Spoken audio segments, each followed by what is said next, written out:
Here's a skeleton. Do you think it's an endoskeleton or exoskeleton? Now, what sort of animal do you think this comes from? Think about the size. Maybe there's a clue in the teeth. Little tiny pointed teeth at the front. Good for eating grass. This is a rabbit skeleton.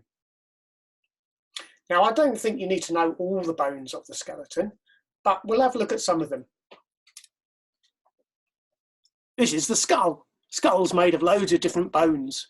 We can see the holes where the eyes go, called the eye sockets, and we can see the teeth at the front.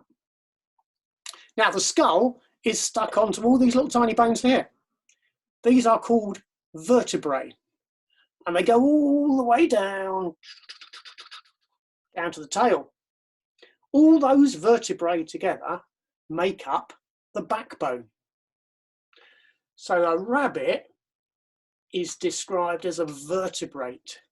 It has vertebrae making up a backbone, and you can feel your vertebrae because we're vertebrates as well. We've got the ribs, the rib cage. You can feel your ribs down the side, so they're protecting the lungs and the heart inside. Up here, that's your shoulder blade. Now you can feel your shoulder blade at the front. Actually, we've got a little tiny bone at the front as well called the collarbone. And that's where the legs are attached, or for us, that's our arms. Legs, or arms, have got one bone at the top. In our arms, that's the humerus. And then below, we've got two bones. So in our arm, we've got the radius and ulna. And then the feet, lots of little bones, 5 toes, obviously. So then we've also got back legs.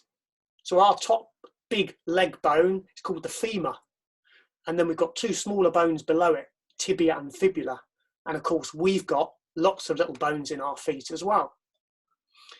The legs are attached to the pelvis or hips. So of course, that's what we've got